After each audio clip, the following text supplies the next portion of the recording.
इंसान की कोशिशों की लिमिट नहीं होती, और जब जान पर बन आए तब तो बिल्कुल ही नहीं। अब आपको उनसे मिलवाते हैं जिन्हें भारत का फॉरेस्ट मैन कहा जाता है। इनका नाम है जादव पायेंग। ये असम के जोरहाट के रहने वाले हैं और इनका कारनामा इतना कमाल है कि ब्रह्मपुत्र नदी के किनारे जिस जंगल को इन्होंने बनाया उसका नाम इन्हीं के नाम से रख दिया गया। 30 साल में 1300 एकड़ से ज्यादा जमीन पर इन्होंने जंगल बना दिया। चलिए देखते हैं इनका ये कारनामा।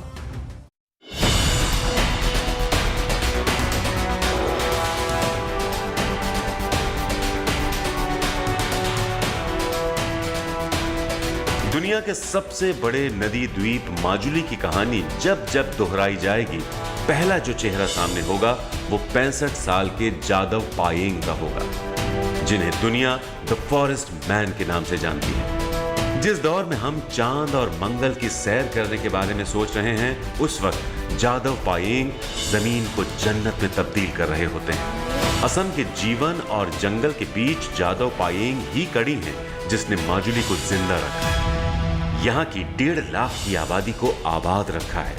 आप सुनेंगे तो एक इंसान के महामानव बनने के कारनामे से चकित हो जाएंगे। तो फॉरेस्ट बनाने में एलिफेंट लेके आया था, इसके लिए हम लोग के पेड़ सब काटने पड़ेगा। एक दिन वो लोग मीटिंग करा है, मीटिंग करने के बाद वो लोग सब बुलाया, जे हम लोग पेड़ सब काट देगा। मेरा साथ आ गया, मैं तब बुलाया, पहले मेरे को काटो उसके बाद पेड़ काटो। मेरा पेड़ तो आप लोग का मकान नहीं तुरा, आप लोग का एमएलए भी है, एमपी भी है, चीफ मिनिस्टर भारत का प्रधानमंत्री भी है, फॉरेस्ट डिपार्टमेंट वो लोग का बातचीत करिए, मैं पेड़ काटने नहीं दे। कोशिशें हमेशा खामोशी से करनी चाहिए ताकि शोर हो तो बस आपकी कामयाबी का। जादव पायेंग इसी पथ के पथिक हैं। ज्यादा टीवी शो, अखबार की सुर्खियां या किसी सोशल मीडिया प्लेटफॉर्म पर वायरल नहीं होते, लेकिन फिर भी जादव पायेंग को साल 2015 में भारत सरकार ने पद्मश्री पुरस्कार देकर सम्मानित किया। जादव पायेंग तब महज 16 साल के थे, 10वीं में पढ़ते थे। एक रिपोर्ट में यह बात सामने आई कि आने वाले भविष्य में माजुली का जमीन पर नामो निशान नहीं रहेगा, पानी में समा जाएगी माजुली। जादव पायेंग ने इसी दिन अपना जीवन जंगल को समर्पित कर दिया। 1978 से शुरू हुआ जंगल उगाने का सिलसिला अब तक जारी है। ब्रह्मपुत्र नदी के एक द्वीपीय इलाके अरुणा सपोरी में अकेले दम पर 1360 एकड़ में फैला जंगल खड़ा कर दिया है, इस लक्ष्य के साथ कि पेड़ होंगे तो पानी का कटाव कम होगा और अपनी माजुली बच जाएगी। ये तो पेड़ मत काटिए, आगे भी जितने भी काट गया तो काट गया, और जो है तो अभी मत काटिए, और तो हमारा परिवार तो ठीक से रहो, पेड़ पौधा संरक्षण करो, यही काम है। हमारे तो एजुकेशन सिस्टम गलती है ना, वो तो थियोरिकल ना प्रैक्टिकल नहीं है ना।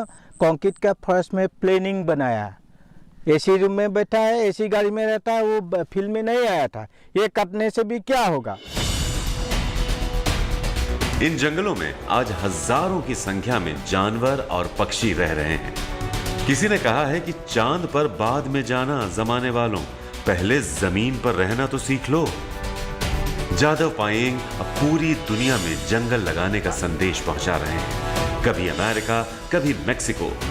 दुनिया की बड़ी बड़ी यूनिवर्सिटीज में जादव पायेंग का जंगल जगह पा रहा है। लेकिन सोचिए जरा, एक 16 साल का लड़का पूरे द्वीप को बचाने के बारे में अगर ना सोचता तो कुदरत का यह अनोखा तोहफा कहां होता।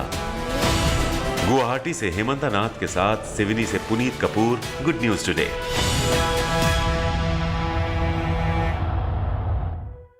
चलिए चलते चलते आपको एक कहानी सुनाता हूं। एक बार एक बहुत पहुंचे हुए गुरु थे। उन्होंने अपने शिष्यों की परीक्षा लेने के लिए उनको एक टास्क दिया। सबको 2-2 रुपए दिए और कहा कि ऐसी चीज खरीदो जिससे पूरा कमरा भर जाए। सब परेशान हो गए कि ऐसा क्या करें, ऐसा क्या खरीदें। लेकिन एक शिष्य मोमबत्ती और माचिस के साथ आया। मोमबत्ती जलाई, पूरा कमरा रोशनी से भर गया। समझे आप, कुछ बड़ा करने के लिए एक छोटा सा आइडिया बहुत जरूरी होता है। बस जिससे हर तरफ रोशनी फैल जाए। तो बस अच्छा सोचिए, अच्छा करिए और अच्छा बनिए, क्योंकि अच्छा ही सच्चा है। और हां, आपके पास भी अगर सुनाने के लिए कोई कहानी हो